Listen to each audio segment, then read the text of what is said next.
Dr. Lisa Kane floated near the observation deck of the research ship Aurora's Dawn, watching the stars through the thick glass. She had been studying space for 15 years, but something felt different today. The instruments were picking up strange signals from the edge of human space. "Lisa, you need to see this," called Jake Miller from the navigation station. His voice carried worry that made her stomach tighten. Jake was not easily scared. She pushed off the wall and drifted over to his console. The screen showed energy readings unlike anything in their databases. Massive signatures were moving toward Earth's solar system at incredible speed. "How many ships?" Lisa asked, though she already feared the answer. "Thousands," whispered Amy Brooks from the communications station. Her face had gone pale. "Maybe tens of thousands. They're huge, Lisa. Each one is bigger than our largest battleships." Back on Earth, Admiral Chris Hayes stood in the command center of Luna Station, staring at reports that made no sense. His tactical advisor, Colonel Sam Parker, kept running the numbers, but they never changed. "Sir, long-range telescopes confirm it," Sam said. "Unknown fleet approaching our solar system. Estimated arrival in 72 hours. Chris had fought in 3 colonial wars, but he had never seen anything like this. The alien ships were massive and moved in perfect formation. Their technology was clearly far beyond human capabilities. "Send word to Earth immediately," Chris ordered. "President Rodriguez needs to know what's coming." On Earth, President Elena Rodriguez sat in the emergency meeting room with her top advisors. General Paul Martinez spread star charts across the table, while Defense Secretary Lisa Turner read intelligence reports. "How did we miss them?" Elena asked. "Our deep space sensors should have detected them weeks ago." "They appeared suddenly, Madam President," Paul explained. "Almost like they jumped directly into our detection range. This suggests technology we don't understand." Lisa Turner looked up from her reports. "Our colonies have been expanding rapidly. Maybe we entered territory someone else claims." Before anyone could respond, alarms began blaring throughout the building. Communications Officer Lieutenant Danny Ross burst into the room. "Madam President, we're receiving a transmission. It's from the unknown fleet." The main screen flickered to life, showing a creature that made everyone in the room step backward. The being was tall and thin, with metallic skin and glowing red eyes. Its voice was cold and mechanical when it spoke. "Humans of Earth, I am War Prime Zethkalar of the Zephyri Dominion. Your species has expanded beyond acceptable limits into our territory. You will surrender all worlds beyond your home system and submit to Dominion authority. You have 1 rotation of your planet to comply. Refuse, and we will eliminate your entire species." The transmission ended, leaving the room in deadly silence. Elena looked around the table at her advisors. These were the same people who had helped her navigate economic crises and natural disasters. Now they faced something none of them had ever imagined. "Options?" she asked quietly. General Martinez spoke first. "Our fleets are scattered across 47 star systems. We have maybe 2,000 combat ships total. Intelligence estimates their fleet at over 10,000 vessels." "What about our weapons?" Lisa Turner asked. "Untested against their technology," Paul admitted. "But we have nuclear missiles, plasma cannons, and kinetic weapons. If their ships are physical matter, we can hurt them." Elena thought about the 12 billion humans living across human space, entire families on distant worlds, children who had never seen Earth, scientists making discoveries that could benefit all humanity. "Send the message," she said firmly. "Tell them we refuse." The first battle happened at New Portland, humanity's outermost colony. Captain Rick Stone commanded the defense fleet from his battleship Defender. His second-in-command, Major Kate Foster, coordinated the smaller ships from the cruiser Guardian. "All ships, this is Stone," Rick broadcast. "Remember, we're not just fighting for New Portland. We're fighting for every human in the galaxy." The Zephyri fleet arrived like a dark cloud blotting out the stars. Their ships were smooth and black, with no visible weapons or engines. They moved silently through space, stopping just outside the planet's gravity well. "They're beautiful," Kate whispered over the comm, "and terrifying." The first alien weapon fired without warning. A beam of purple energy struck the Defender's shields and passed through them like they weren't there. The beam cut the massive battleship in half, killing Rick Stone and 3,000 crew members instantly. "All ships, scatter," Kate screamed. "Conventional tactics won't work." The human fleet fought bravely for 6 hours. They fired everything they had at the alien ships, but their weapons bounced harmlessly off invisible barriers. One by one, human ships died in purple fire. Kate's Guardian was among the last to fall. From space, Dr. Kane's research ship watched the battle through long-range sensors. They were too far away to help, but close enough to record everything. "My God," Jake breathed. "They're slaughtering us." As the last human ship died, the Zephyri turned their weapons on New Portland itself. Purple beams struck the planet's surface, turning cities into glass and boiling oceans into steam. Within an hour, nothing lived on the world where 2 million humans had made their home. "Did you get the readings?" Lisa asked Amy, her voice barely steady. "Yes," Amy replied. "Their ships emit a specific quantum signature. It's like nothing we've ever seen. The energy patterns suggest their technology operates outside normal spacetime." Jake plotted a course back toward Earth. "We need to warn them. This quantum signature data might be important." As Aurora's dawn jumped to faster than light speed, they left behind the glowing remains of New Portland. Lisa stared at the data on her screen, knowing it might be humanity's only hope of understanding their enemy. 3 days later, news of New Portland's destruction reached Earth. The footage was horrific beyond imagination. An entire world turned to molten glass in less than a day. Admiral Hayes received the quantum signature data from Dr. Kane and immediately forwarded it to Earth's top scientists. If humanity was going to survive, they needed to understand how the Zephyri technology worked. President Rodriguez addressed the world that evening. Standing before cameras with the burning remains of New Portland displayed behind her, she spoke words that would be remembered for generations. "Today, we learned that we are not alone in the universe. We also learned that there are those who see our growth and prosperity as a threat. They demand our surrender. They threaten our extinction. To them, I say this: humanity has never surrendered to bullies, whether they come from our own world or from the stars. We will fight. We will survive. And we will make them regret the day they decided to attack Earth." But even as she spoke those brave words, Elena knew the truth. Humanity was facing an enemy with technology beyond their understanding. New Portland had been just the beginning. The news from New Portland had barely reached Earth when the Zephyri struck again. This time they hit 3 colonies at once: New Seattle, Aurora Prime, and Titan's Rest. Each battle followed the same terrible pattern as New Portland. Captain Sue Walsh commanded the defense of New Seattle from her battleship Valiant. She had studied the recordings from New Portland and tried new tactics. Her fleet spread out in a wide formation, hoping to avoid the fate of Captain Stone's concentrated force. It made no difference. The purple beams cut through her ships just as easily. Sue watched her escorts die one by one before the aliens turned their weapons on her ship. Her last transmission was simple: "Tell Earth we tried." At Aurora Prime, Captain Tony Rivera attempted to use the asteroid field as cover. His plan was clever, using the floating rocks to hide his ships and launch surprise attacks. But the Zephyri weapons seemed to bend around the asteroids, finding their targets anyway. Tony's ship, the Ranger, survived longer than most by constantly moving between the larger asteroids. But when the aliens grew tired of the game, they simply destroyed every asteroid in the field.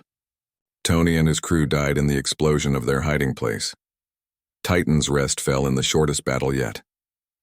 The colony's defense fleet, led by Captain Dan Murphy aboard the Titan's Fury, lasted only 4 hours.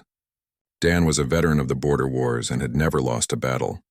Against the Zephyri, his experience meant nothing.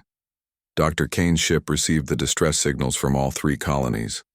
Amy Brooks worked frantically to record every piece of data about the alien attacks. "The quantum signatures are getting stronger," she reported. "It's like their weapons exist partially outside our reality." Jake Miller shook his head in amazement. "How do you fight something that isn't entirely there?" Back on Earth, Chief Science Officer Dr. Ben Clark assembled the brightest minds on the planet. Physicist Dr. Maria Santos and engineer Dr. Alex Morgan worked alongside dozens of other experts in underground laboratories. "The quantum signature data from Dr. Kane is our only clue," Ben explained to his team. "These aliens use technology that operates on principles we barely understand." Maria studied the energy patterns on her screen. "Look at these readings. Their ships seem to exist in multiple dimensions at once. That's why our weapons can't touch them." Alex leaned over her shoulder. "And why their weapons pass through our shields? They're firing from outside normal space." President Rodriguez met with her, military advisors in the deep bunker beneath the White House, the news from the 3 colonies. had shaken everyone's confidence. "How long before they reach Earth?" she asked Admiral Hayes. 48 hours, maybe less, Chris replied. "They're moving faster now, like they're eager to finish this." General Martinez spread tactical displays across the table. "We're pulling every ship back to defend Earth. It's our last chance to stop them." "What about the colonies?" Defense Secretary Turner asked. "We have to abandon them," Chris said quietly. "We don't have enough ships to defend everywhere." Elena felt the weight of those words. Millions of humans lived on the outer colonies. By pulling back the fleet, they were leaving those people defenseless. But if Earth fell, humanity would die completely. "Do it," she ordered. "Bring everyone home." The Zephyri fleet arrived at Earth 2 days later. Admiral Hayes had assembled humanity's entire defense force. Over 1,500 ships of all sizes. The massive dreadnought Earth's Fury served as his flagship with Captain Dan Murphy commanding.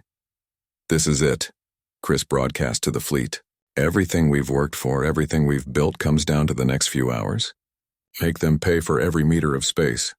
The alien fleet was even larger than expected. Sensors counted over 12,000 Zephyri ships, each one moving with the same silent grace they had shown at the colonies.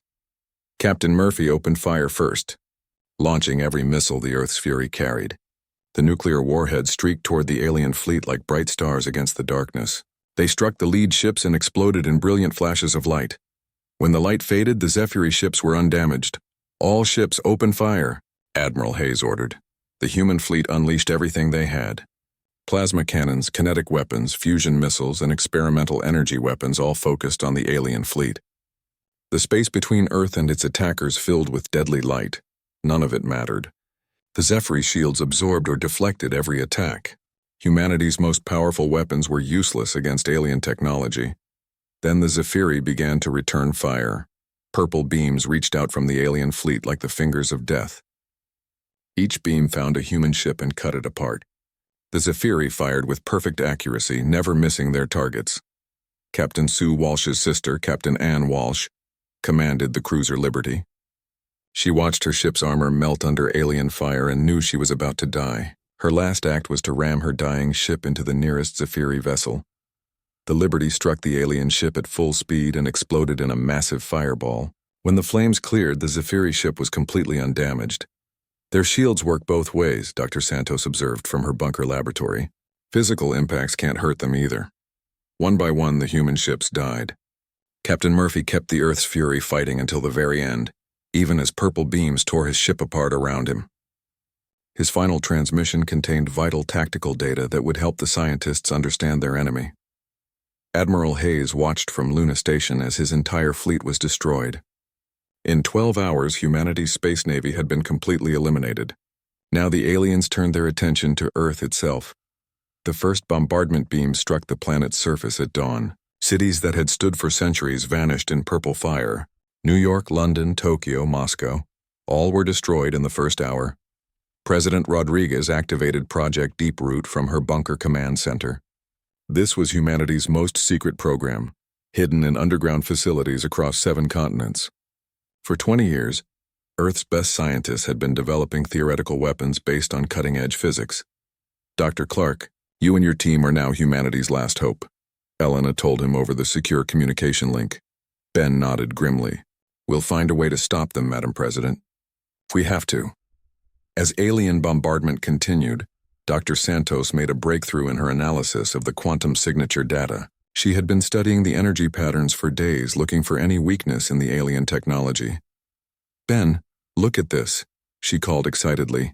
"The Zephyri ships exist partially outside spacetime, but they need quantum anchor points to maintain their position in our reality." Dr. Morgan joined them at the console.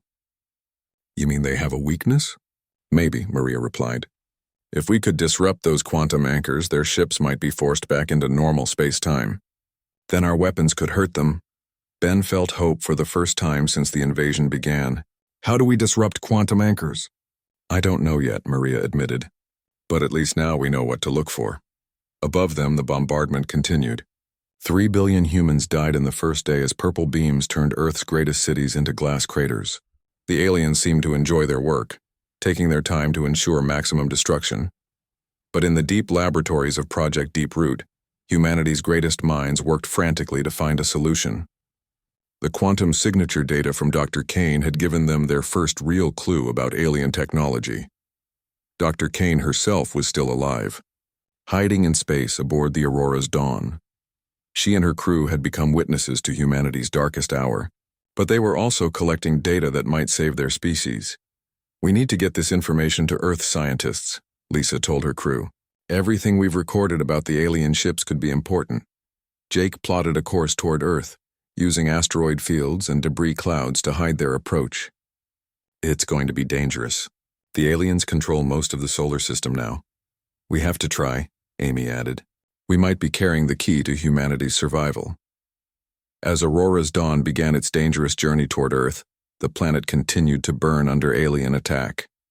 But in the depths of Project Deeproot's laboratories, scientists worked with desperate urgency to understand their enemy's technology. The war was far from over. 18 months had passed since the Zephyri bombardment began. Earth looked like a different planet now. Where great cities once stood, only glass craters remained. The oceans had been boiled away in some places, leaving behind salt flats that stretched to the horizon. But humanity had not surrendered. Captain Jim Foster crouched in the ruins of what used to be Chicago, watching a Zephyri patrol craft drift overhead. The aliens had established occupation zones across the planet, but they made a critical mistake. They thought the bombardment had broken human resistance. They were wrong. "Lisa, how many explosive charges do we have left?" Jim whispered into his radio. Former Marine Lisa Kim checked her pack. 12 plasma charges and 6 conventional explosives, enough to take out their supply depot. Demolitions expert Pete Jackson studied the alien facility through his scope. "Their shields don't cover the ground installations. We can hurt them there." The human resistance had learned to adapt. When conventional weapons failed against Zephyri ships, they targeted supply lines and ground facilities. Every small victory gave them hope and valuable intelligence about their enemy. Deep beneath the Swiss Alps, Dr. Ben Clark's laboratory had become the nerve center of human scientific resistance. The facility had survived the bombardment because it was built into solid rock 2 kilometers underground. "Maria, show me the quantum disruptor prototype again," Ben said, studying the strange device on the workbench. Dr. Santos activated the machine, and energy patterns danced across the laboratory screens. "We've been working on this for 8 months. The theory is sound, but we need massive amounts of power to make it work." Dr. Alex Morgan pointed to the power requirements displayed on his console. "We're talking about the output of a fusion reactor just to disrupt one ship's quantum anchors." "But it would work?" Ben asked. "In theory, yes. If we can force a Zephyri ship back into normal space-time, conventional weapons should be able to damage it." Meanwhile, Dr. Kane and her crew had become legends among the scattered human survivors. The Aurora's Dawn had rescued people from 6 destroyed colonies and had been gathering intelligence on Zephyri operations throughout human space. "Jake, what's our status?" Lisa asked as she reviewed their latest findings. "We've rescued another 200 survivors from the Kepler station ruins," Jake reported. "That brings our total to over 3,000 people." Amy Brooks looked up from her communication console. "I've been analyzing Zephyri transmissions. They're not just conquerors, Lisa. They're systematic destroyers. I found records of 43 other species they've eliminated over the past 1,000 years." The revelation hit Lisa like a physical blow. 43 entire civilizations? Gone completely. No survivors, no trace they ever existed. We're just the latest on their list. This discovery changed everything. The Zephyri weren't interested in conquest or resources. They were interested in extinction. Any species that showed technological promise was marked for destruction. Back on Earth, Captain Jim Foster's resistance cell achieved their first major victory. Using intelligence provided by Dr. Kane's team, they located a major Zephyri processing facility in the ruins of Detroit. "Remember, we go in fast and hard," Jim told his team as they prepared for the attack. "These charges need to be placed exactly where Pete calculated." Lisa Kim led the assault team through the rubble-filled streets. The Zephyri had guards around their facility, but they were not expecting human resistance to be this organized. Pete Jackson planted his explosives with surgical precision. Each charge was positioned to cause maximum damage to the alien equipment inside the facility. When the charges detonated, the explosion lit up the night sky. For the first time since the invasion began, humans had successfully destroyed a major Zephyri installation. The aliens' response was swift and brutal. Purple beams fell from the sky, turning a 50-kilometer radius around Detroit into molten glass. But Jim's team had already escaped through pre-planned tunnels. "They're angry," Lisa Kim observed as they watched the bombardment from a safe distance. "Good," Jim replied. "Angry enemies make mistakes." The Resistance victory had an unexpected consequence. Admiral Chris Hayes, who everyone thought had died in the defense of Earth, emerged from a hidden command bunker with news that changed everything. "I've been hiding with a fleet of experimental ships," Chris told the Resistance leaders over secure communication. "We've been studying captured Zephyri technology for months." His fleet included veteran commanders like Captain Annabelle, Captain Steve White, and Commander Julie Adams. They had spent the past year modifying their ships with technology reverse-engineered from alien wreckage. "Show them the test results," Anna suggested. Chris transmitted video of their latest experiment. A modified human ship fired conventional weapons at a piece of Zephyri hull material. The weapons bounced off harmlessly, just as expected. Then the ship activated a strange new device. The alien material suddenly became solid and visible, losing its otherworldly shimmer. When the human weapons fired again, they punched right through the Zephyri armor. "We call it a quantum disruptor," Chris explained.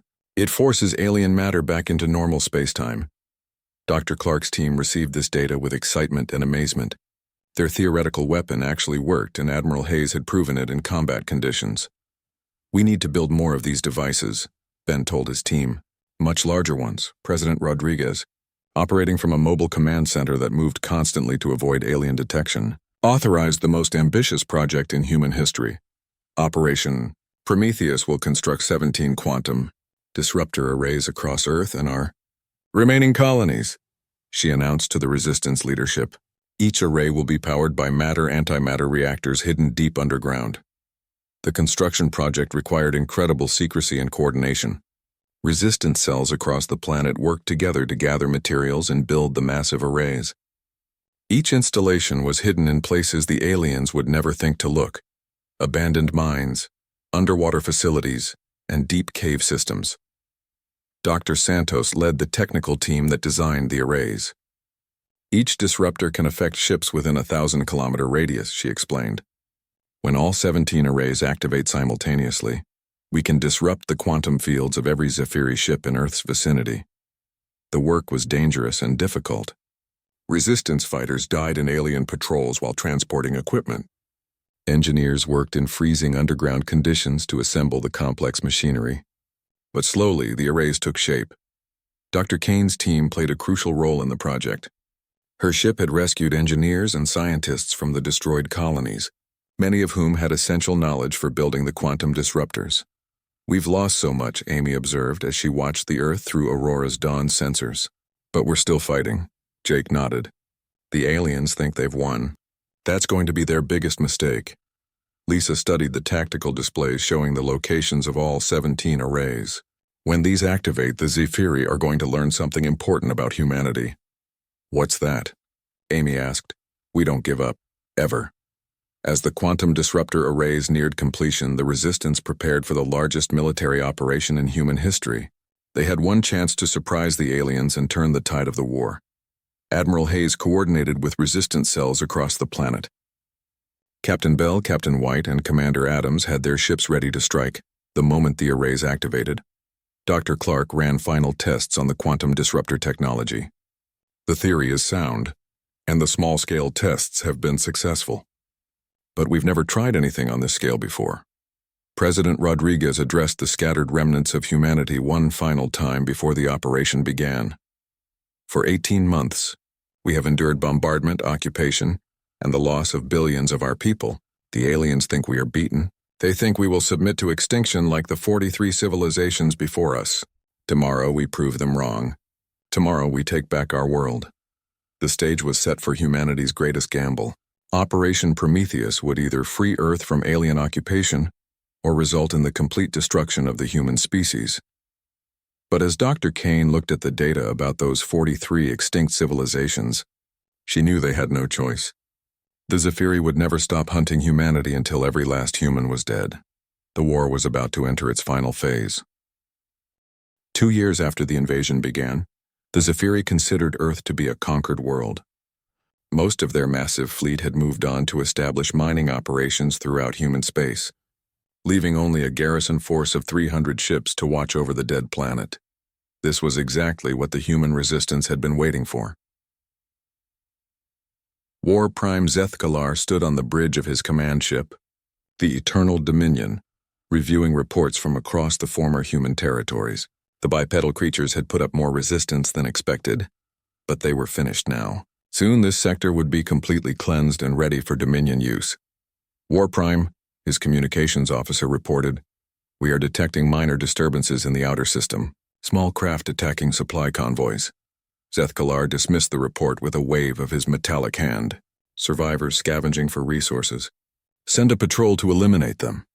He had no idea that those minor disturbances were carefully planned attacks led by Dr. Kane's guerrilla fleet, which had grown to over 200 ships flying under the banner, Terra's Revenge. Dr. Kane stood on the bridge of Aurora's Dawn, now serving as the flagship for humanity's space-based resistance. Her captains included former colonists like Carl Davis and Nina Foster, who had lost everything to the aliens. "All ships, this is Kane," she broadcast on the secure channel. "Operation Prometheus begins in 6 hours. Your job is to make the garrison fleet think you're just desperate survivors. Make them angry, but don't let them catch you." Carl Davis, commanding the modified freighter New Hope, responded first. "Understood, Admiral. We'll give them something to chase." Nina Foster's ship, the Vengeance, was already engaging a Zephyri patrol near the asteroid belt. "They're taking the bait. 3 ships breaking formation to pursue us." The guerrilla attacks had been going on for weeks, always hitting supply lines and then vanishing into the asteroid fields. The Zephyri were becoming frustrated and careless, exactly as the humans hoped. Deep beneath Earth's surface, Dr. Ben Clark stood in the primary control center for Operation Prometheus.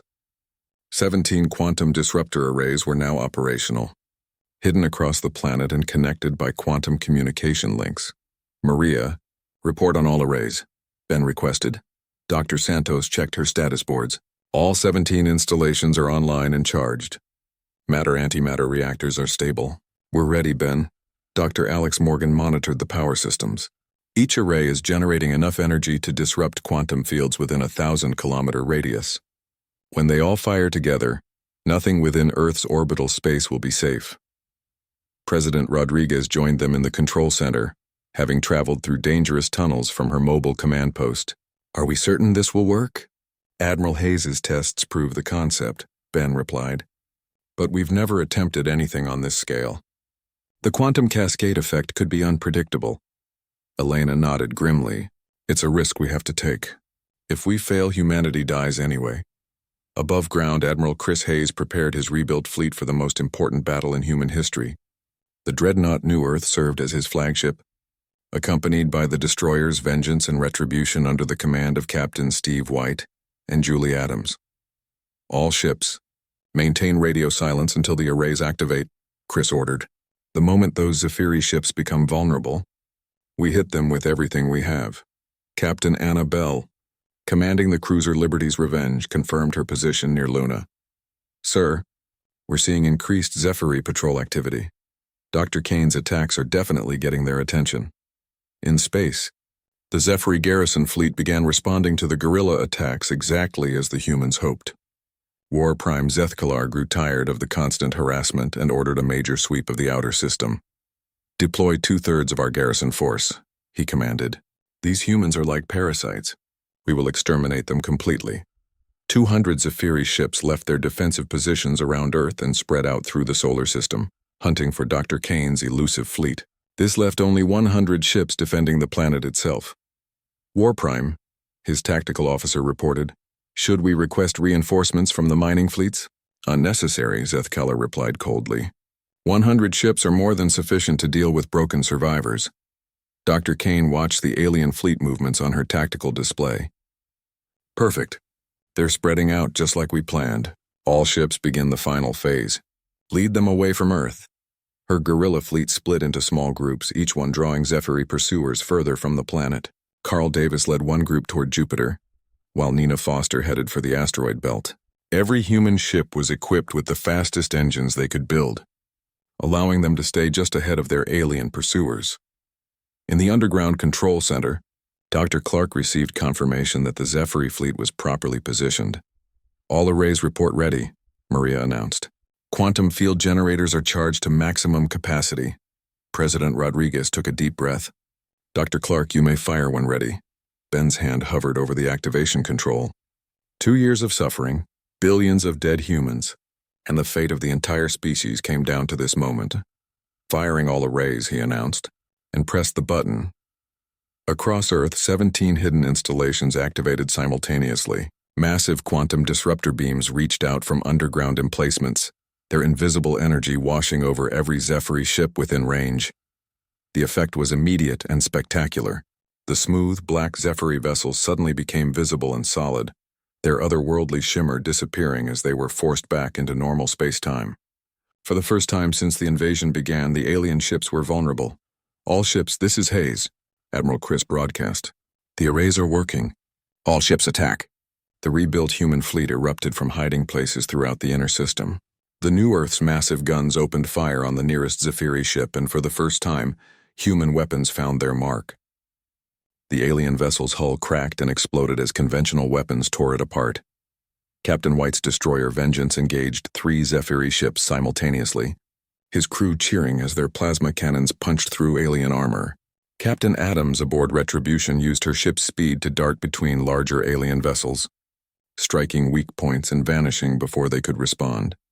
The Zephyr garrison fleet was caught completely off guard. Their ships, suddenly vulnerable to human weapons, began dying in large numbers. War Prime Zethkalar's command ship shuddered as nuclear missiles struck its hull. "Impossible," he snarled. "Their weapons cannot penetrate our defenses." His tactical officer's voice was filled with panic. "War Prime, our quantum field generators are being disrupted. We're being forced into normal space." Zethkalar immediately understood the implications. Without their quantum defenses, Zephyr ships were no more durable than human vessels. "Send emergency transmission to all fleet commanders. Request immediate reinforcements." But the human resistance had planned for this too. Dr. Kane's team had captured several Zephyr communication nodes months earlier, and linguist Dr. Amy Chen had spent that time learning to speak the alien language perfectly. Instead of a call for help, the captured nodes broadcast a different message. Earth sector completely pacified. Human resistance eliminated. No reinforcements required. The false message reached Zephyr mining fleets throughout human space, ensuring that no help would come for the garrison force. The battle for Earth's liberation lasted 6 days. Human ships, finally able to damage their enemies, fought with desperate fury. Every destroyed alien vessel represented revenge for the billions of humans who had died in the bombardment. Captain Bell's Liberty's Revenge led a squadron of smaller ships in a daring attack on War Prime, Zethkalar's flagship. The Eternal Dominion was massive and heavily armed, but it was no longer invulnerable. "All ships concentrate fire on their command tower," Anna ordered. "If we can take out their leader, the rest might retreat." Dozens of human ships focused their weapons on the alien flagship. Missiles, plasma beams, and kinetic projectiles hammered the Zephyr vessel until its hull began to crack and burn. War Prime Zethkalar felt his ship dying around him. In 1,000 years of conquest, the Dominion had never suffered a defeat like this. These humans had somehow turned the laws of physics against Zephyr technology. "How?" he whispered as his bridge erupted in flames. The Eternal Dominion broke apart in a massive explosion that lit up the space around Earth. With their commander dead, the remaining Zephyr ships attempted to retreat, but the quantum disruptor arrays prevented them from escaping to higher dimensions. One by one, the alien ships were hunted down and destroyed. When the battle ended, not a single Zephyr vessel remained in Earth's solar system. Dr. Clark and his team watched the victory celebrations from their underground control center. But their work was far from finished. "Maria, what did we learn from scanning the alien ships during the battle?"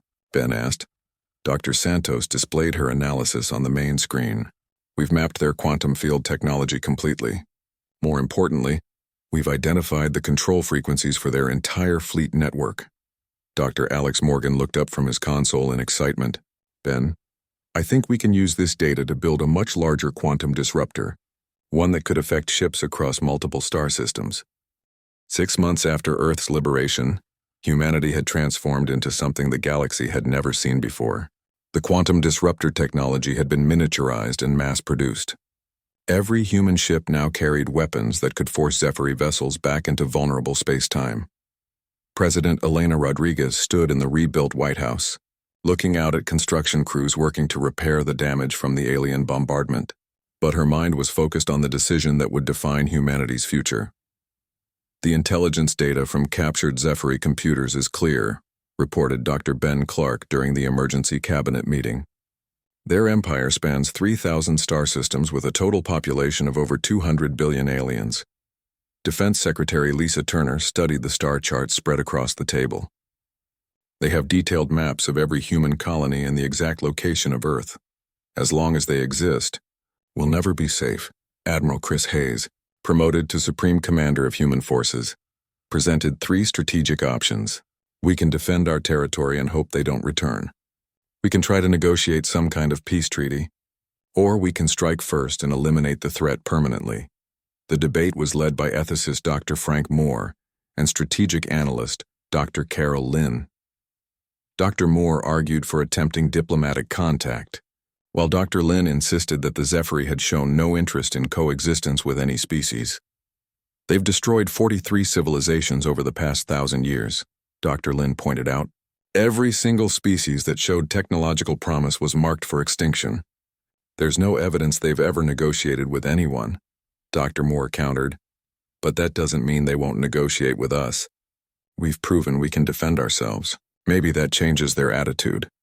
President Rodriguez listened to the arguments, but she already knew what choice humanity would make. The data from captured Zephyr computers included detailed records of their previous conquests. Entire civilizations wiped out simply for developing space travel or advanced mathematics. The vote is unanimous, Elena announced after polling her advisors. The Zephyr Dominion must be completely destroyed. They've proven they will never allow other intelligent species to exist. Operation Total Eclipse began with the largest fleet ever assembled by humanity. Dr. Kane commanded the science division aboard the flagship Humanity's Will, while Admiral Hayes led the military forces from the dreadnought Absolute Victory. The fleet included veterans like Captain Anna Bell, Captain Steve White, and Commander Julie Adams, alongside new heroes like Commander Greg Stone and Captain Amy Roberts. Over 5,000 ships of all sizes gathered at the edge of human space, ready for the final battle. I never thought I'd live to see this day, Dr. Kane told her crew as they prepared to depart. 2 years ago, we were running for our lives. Now we're about to attack the most powerful empire in the galaxy. Jake Miller, now serving as her tactical officer, checked the navigation systems. The captured Zephyr star charts show their homeworld is heavily defended. Over 50,000 ships guard Zephyr Prime. Amy Brooks, promoted to communications director, monitored alien transmissions. Their fleet commanders are still using the same quantum communication frequencies. They have no idea we can intercept and decode their messages. Dr. Maria Santos had spent months developing the ultimate quantum weapon for this mission. The device was installed aboard Humanity's Will and represented the culmination of human scientific achievement. The quantum destabilizer will permanently disrupt the quantum fields that allow Zephyr technology to function, she explained to the fleet commanders. But it needs to be activated from close range to their home world. Dr. Alex Morgan handled the technical aspects of the device. Once activated, the effect will cascade through their quantum network to every Zephyr facility in the galaxy. Their entire technological civilization will simply stop working. Admiral Hayes reviewed the battle plan one final time. We jumped directly to Zephyr Prime using their own navigation technology. The science ships activate the quantum destabilizer, while the military fleet holds off their defenders. The human fleet used captured Zephyr jump drives to travel instantly to the alien homeworld. When they emerged from the quantum tunnel, they found themselves facing the most heavily defended system in the galaxy. Zephyr Prime was a massive world covered in gleaming cities and orbital platforms. The planet was surrounded by 50,000 ships of the Dominion Navy, each one larger and more advanced than the vessels that had attacked Earth. "My God," whispered Captain Bell from her position aboard the cruiser New Liberty. "Look at the size of their fleet. The Zephyri response was immediate. Every ship in the system turned toward the human fleet and opened fire with their terrible purple weapons. Space filled with deadly energy beams as the aliens tried to destroy the invaders, but this time the humans were ready. All ships, activate quantum disruptors, Admiral Hayes commanded. 5,000 human vessels simultaneously activated their quantum disruption fields. The effect rippled outward from the human fleet, washing over every Zephyri ship in the system. The alien vessels suddenly became solid and visible, their otherworldly shimmer disappearing as they were forced back into normal spacetime. For the first time in their history, the Zephyri home fleet was vulnerable to conventional weapons. All ships open fire, Hayes ordered. The human fleet unleashed decades of accumulated fury on their enemies. Nuclear missiles, plasma cannons, and kinetic weapons found their marks as Zephyri ships began exploding throughout the system. Supreme War Prime HFY, the absolute ruler of the Dominion, watched from his palace on Zephyr Prime as his invincible fleet died in the void above his world. How is this possible? He demanded of his advisors. The humans were a primitive species. His chief scientist studied the energy readings from the battle. Great leader. They have somehow learned to manipulate quantum fields. Our ships cannot maintain dimensional phase in their presence. The battle was swift and merciless. The Zephyri fleet, despite its size, was no match for human weapons once their quantum defenses failed. Ship after ship exploded in brilliant fireballs as humanity's revenge burned across space. Captain Stone led a squadron of destroyers against the largest Zephyri dreadnoughts. "For New Portland," he shouted as his missiles punched through alien armor. Captain Roberts commanded the assault on the orbital platforms. "For everyone we lost," she broadcast as her plasma cannons reduced alien installations to molten metal. But the humans weren't finished with military victory. Dr. Kane approached Zephyr Prime aboard humanity's Will, the quantum destabilizer charging in the ship's main laboratory. "Maria, is the device ready?" she asked. Dr. Santos nodded grimly. "One activation and every piece of Zephyri technology in the galaxy stops working permanently. Their ships, their cities, their life support systems, everything." Dr. Kane thought about the 43 extinct civilizations listed in Zephyri computers, entire species wiped out simply for being intelligent. She thought about the 3 billion humans who had died in the bombardment of Earth. "Do it," she ordered. Dr. Santos activated the quantum destabilizer, and the effect was immediate. A wave of disrupted quantum energy expanded outward from humanity's Will, racing through space faster than light itself. On Zephyr Prime, the lights went out. Every machine stopped working. Gravity generators failed, sending aliens floating helplessly in their cities. Life support systems shut down, leaving billions gasping for air. Across the galaxy, the same thing happened on thousands of Zephyri worlds. Their entire technological civilization collapsed in minutes as the quantum destabilizer wave reached every corner of their empire. Ships drifted powerless in space. Cities went dark. Space stations fell silent. The Zephyri Dominion, which had ruled the galaxy for 1,000 years, died in a single day. Supreme War Prime HFY felt his palace shaking as the artificial gravity failed. Emergency systems tried to activate and failed as well. In the darkness, he finally understood what humanity had done. "They've destroyed us," he whispered. "Completely. The Zephyri species, completely dependent on quantum technology for everything from transportation to basic life support, faced extinction across thousands of worlds. Within hours, their entire civilization was gone." Dr. Kane stood on the bridge of humanity's Will, looking out at the ruins of Zephyr Prime. The alien homeworld was already beginning to die as its technological systems failed one by one. "It's finished," she told her crew. "The war is over." Jake Miller monitored the quantum cascade effect as it spread across the galaxy. "Every Zephyri facility is going dark. Their entire empire is collapsing." Amy Brooks received the final transmissions from alien worlds before their communication systems failed. "They're requesting help, but there's no one left to answer." "We've erased them completely," Admiral Hayes broadcast to the human fleet. "All ships, the Zephyri Dominion is no more. Humanity has won." The cheers from 5,000 ships echoed across space, but Dr. Kane felt the weight of what they had accomplished. In defending themselves, humans had become the destroyers of an entire civilization. As the human fleet prepared to return home, Dr. Kane initiated the memorial protocol. The quantum destabilizer had also gathered detailed information about the 43 species the Zephyri had destroyed. She